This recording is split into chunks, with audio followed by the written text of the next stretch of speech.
Well, hello. I can't get out at the moment because my car's broken down. The exhaust's damaged. So I thought I'd bring you something just a little bit different at the moment. You might remember that I picked this bottle up when I was out beachcombing recently, a couple of weeks ago. I found it randomly on the beach down near Cardross, and it's Geoffrey of Edinburgh. So I thought I'd give this a clean up and I'd take you along and show you what I'm going to do to it. So it would have been a swing stopper, as you can see there, dimple in the side where it would have had a swing stopper in. So we'll see if we can get this cleaned up as best we can. Anyway, it's a beach bottle, so you can see it's quite heavily scratched, and obviously it's had plenty of limpets all over it, as you can see. So we're going to have a crack at getting these off. All right, hang tight. Let's see what we can do.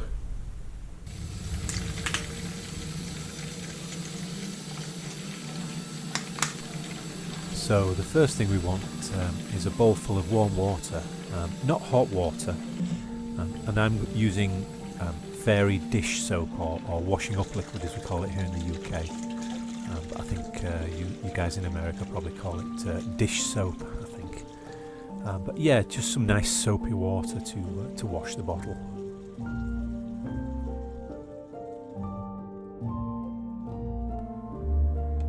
So what we're going to do now is we're going to put the bottle into the soapy water, the warm soapy water, and we're going to give it a nice clean. So I'm going to start by using an old toothbrush. It's a useful piece of equipment. It's a useful little tool in that it can get into all the little nooks and crannies of the outside of the bottle, and just helps dislodge some of the sand and bits of gunk that might be stuck in little cracks and crevices.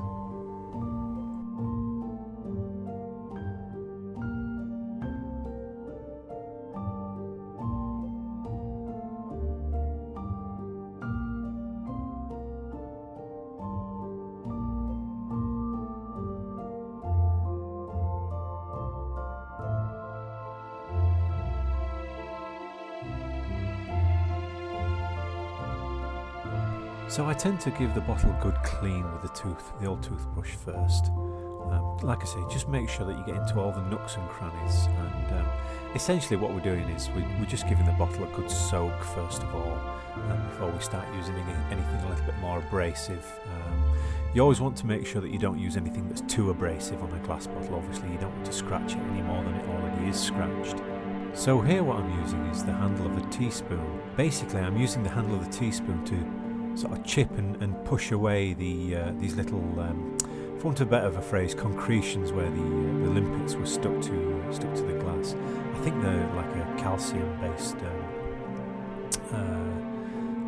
leftover from the limpet. But yeah, I'm using the edge of the spoon and basically doing it nice and gently, using lots of water, soapy water, just to push and scrape off these limpet marks.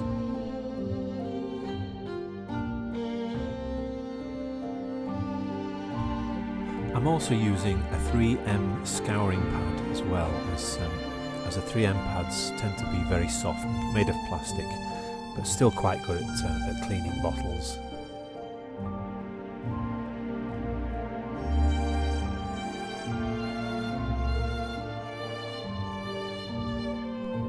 And then it's back to using the edge of the teaspoon handle to remove the limpet marks. It takes quite a while to do this, so it's best to take your time as well.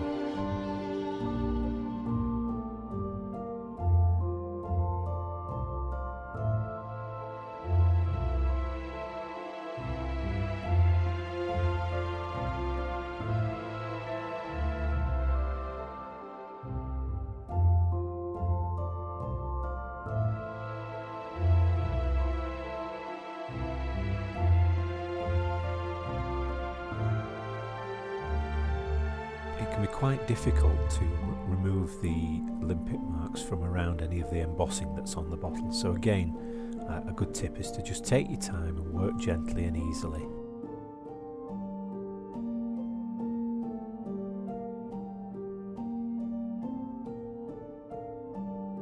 So at this point I've got the majority of the limpets off of the bottle, and it's looking quite clean, as you can see.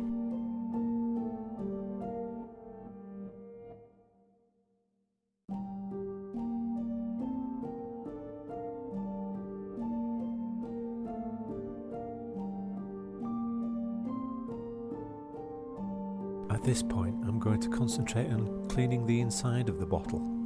I'm going to use a bottle cleaning brush.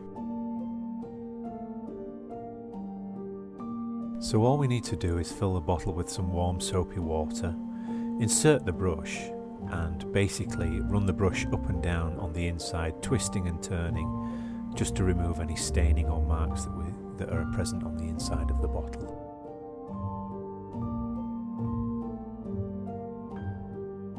If you find that using a bottle brush doesn't clean out all of the marks from inside the bottle, you can also try filling the bottle with clean water and inserting a denture cleaning tablet into the bottle and allowing it to sit for around 24 hours. That way it will loosen any dirt or any debris that's inside the bottle. It's good to have a selection of bottle cleaning brushes of different sizes because not all bottles are the same. You can see I have a very large bottle cleaning brush. I'm currently using the middle-sized brush, and I have a smaller one for smaller bottles such as poison bottles.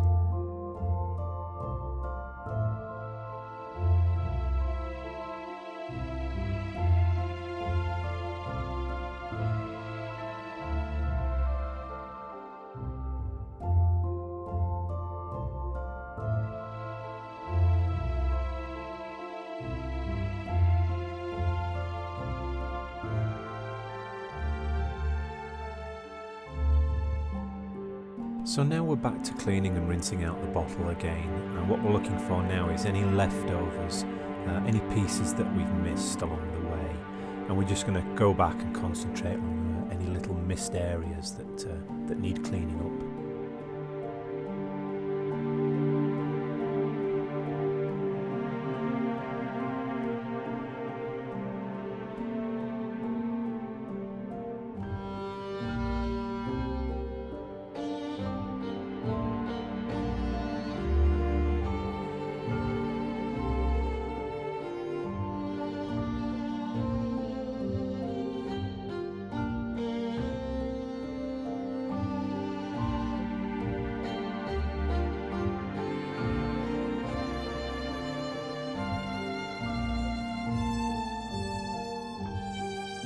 I noticed some marks left along the underside of the bottleneck, so this is what I'm doing here. I'm just removing those using the handle of the teaspoon, just to get into the little nooks and crannies to release those pieces.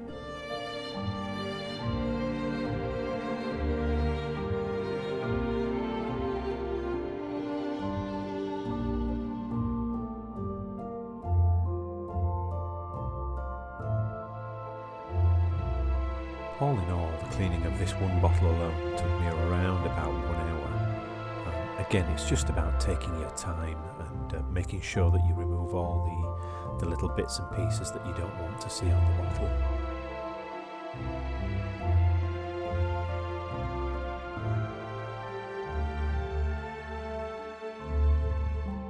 It's worth noting that if this bottle was cracked in any way, in any part of the bottle, I wouldn't be putting it through this process of cleaning and scraping, as what can often happen is that a bottle will shatter within your hands and potentially really cut you quite badly, as I've experienced in the past with a broken bottle. So yeah, like I say, if the bottle is broken, then don't put it through this kind of cleaning. You can only gently clean a broken bottle or a cracked bottle.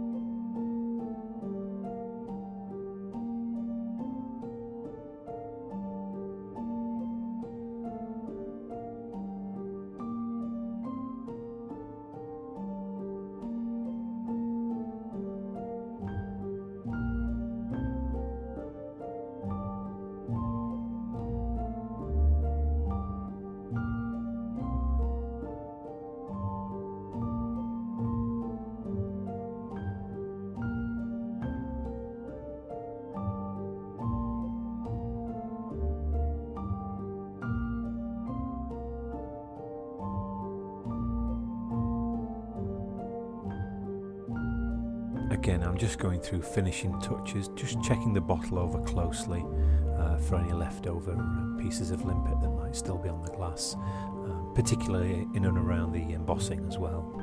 When the bottle is fully dry, you will see that it has lots of scratches from being in the sea. I have another video on how to deal with scratches. If you just see the link above, you will see the link to my video. And there we go, a final rinse, and we'll check it up against the sunlight. I hope this has helped you, and if it has, then give me a thumbs up and hit that subscribe button if you haven't done already, and thank you for watching.